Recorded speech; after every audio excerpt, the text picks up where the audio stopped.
sorry, I don't understand. I don't get to the point what you're saying. This is really a must-watch video for all those basic English language learners who really want to improve their basic English conversation. तो आप बोलेंगे I'm sorry, I'm sorry, I'm sorry, I don't understand, I don't get. ठीक है ना, कि माजरत, I'm sorry, मैं माजरत चाहता हूँ, I don't understand, मुझे समझ नहीं आ रही है, मैं नहीं समझता आप क्या कह रहे हैं. किसका है? Whose mobile is this? Whose chair is this? Okay, for example, whose computer is this? ये computer किसका है? Whose laptop is this? laptop किसका है? Why don't she complete your homework? To get the permission, इजाजत लेने के लिए आप क्या लगाते हैं? कैन लगाते हैं जुमले के स्टार्ट में, और आखिर में वर्ब लगाते हैं. तो can I go, can I speak, can I read, can I help you, can I write, okay, can I drink water, can I take tea, can आई.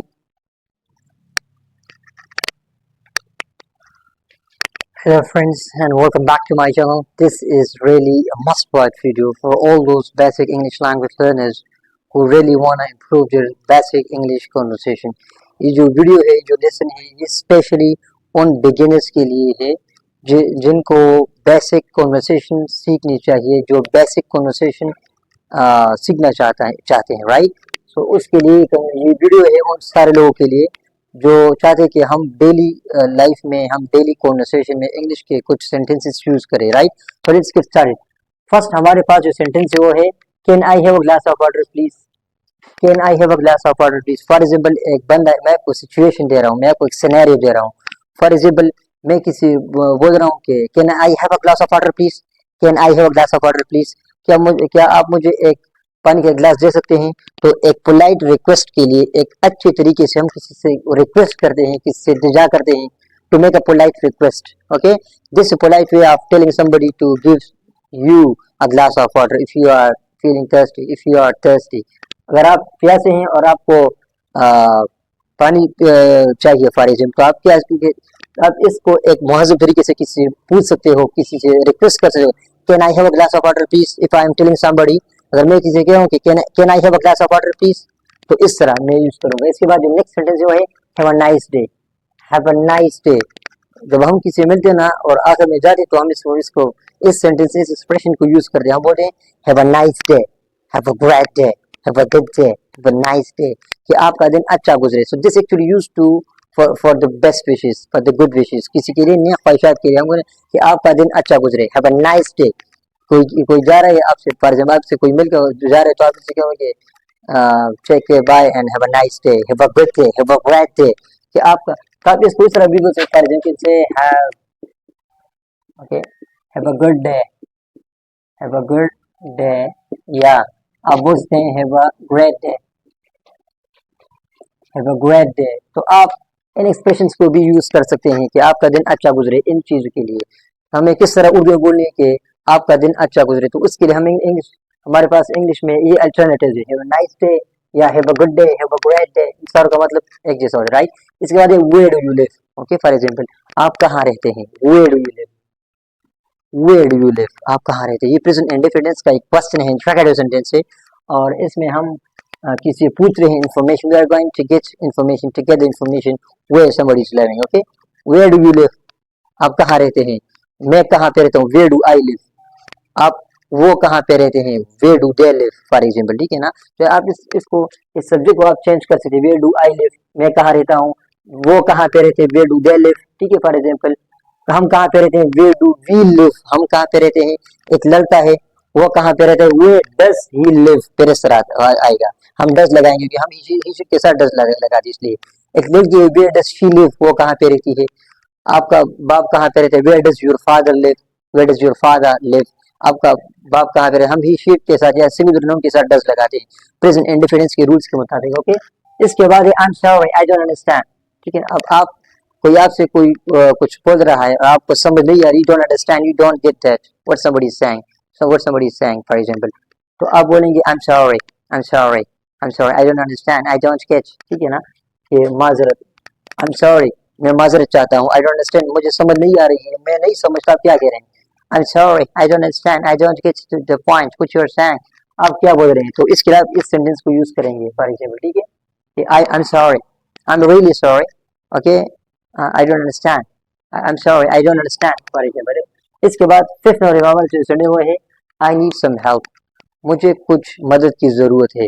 तो इस चीज़ को इंग्लिश में बोलने के लिए आप इस स्ट्रक्चर को यूज़ करेंगे या इस सेंटेंस ही को यूज़ करेंगे कि मुझे कुछ मदद की ज़रूरत है, आई नीड सम हेल्प।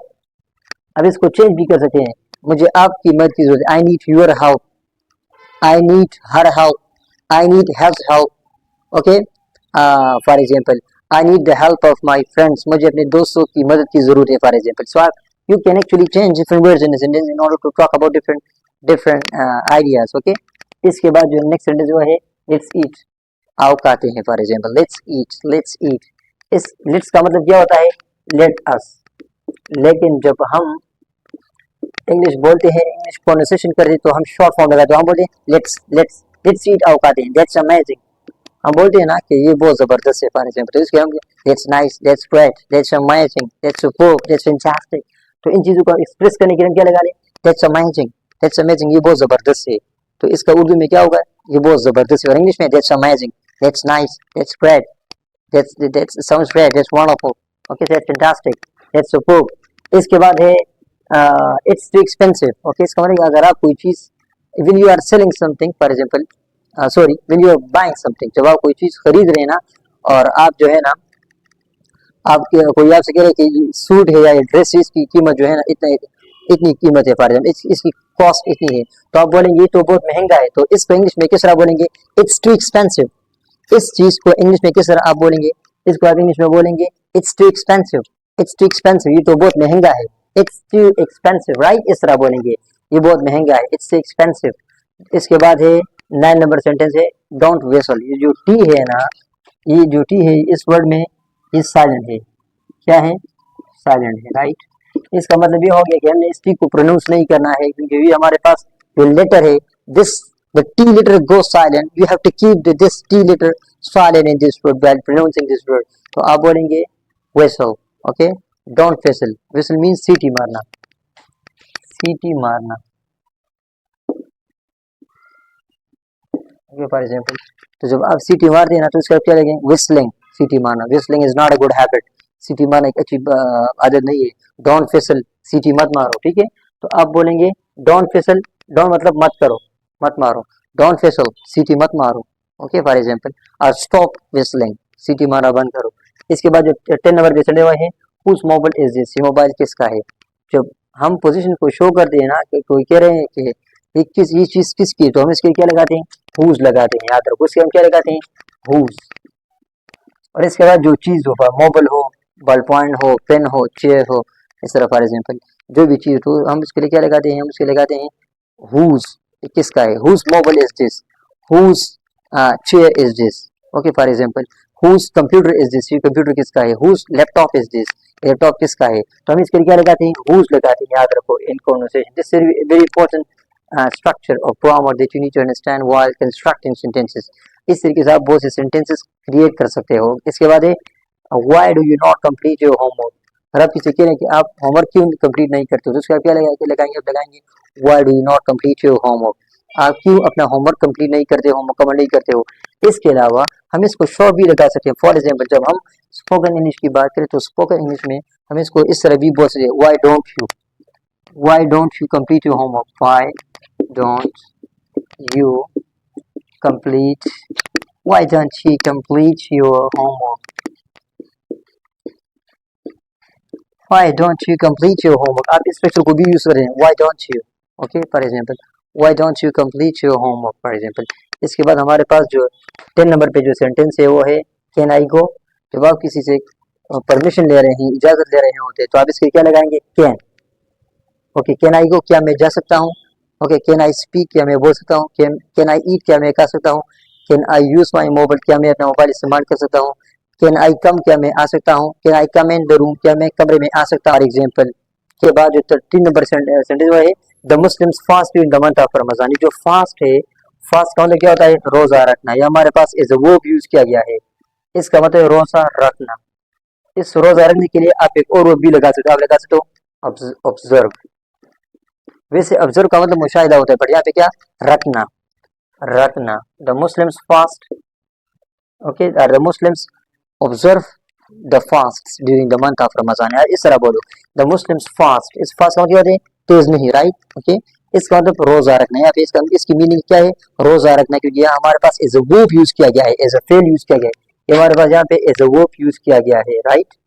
तो इसलिए ये हमारे पास है the Muslim fast during the month of Ramzan, ये रमजान के बाबरकत महीने में, in the Holi month of Ramzan, Ramzan के मुकद्दस महीने में मुसलमान जो है ना वो रोजे रखते हैं। ये प्रेजेंट इंडेफिनिट टेंस का जुमला है, राइट। ओके, इसके बाद 14 नंबर पे जो सेंटेंस हुआ है, प्लीज अंडरस्टैंड द सिचुएशन, मेहरबानी करके सूरत हाल को समझने की कोशिश करो, please understand the situation. Okay, for example एक बंदा जो है ना वो बहुत ज्यादा खफा है, when somebody is very upset, when somebody is gloomy, when somebody is not feeling happy, when somebody is extremely upset and you are teasing that person, you are irritating that person, you are bothering that person again again, एक शख्स बहुत ज्यादा खफा है या बीमार है और आप बार बार इसको तंग कर रहे हो, तो वो आपको बोल सके कि please understand the situation, I am not feeling well, मैं चैनल में बीमार हूँ, right, and you are teasing me. So इसके लिए आप इसको आम कन्वर्सेशन में आप यूज कर सकते हैं, प्लीज अंडरस्टैंड द सिचुएशन, यानी सूरत हाल को समझने की कोशिश करो। आप किसी कह रहे हैं कि यार सूरत हाल को समझने की कोशिश करो, तो इसके लिए आप इंग्लिश में किस तरह बोलेंगे, please understand the situation, please understand the situation.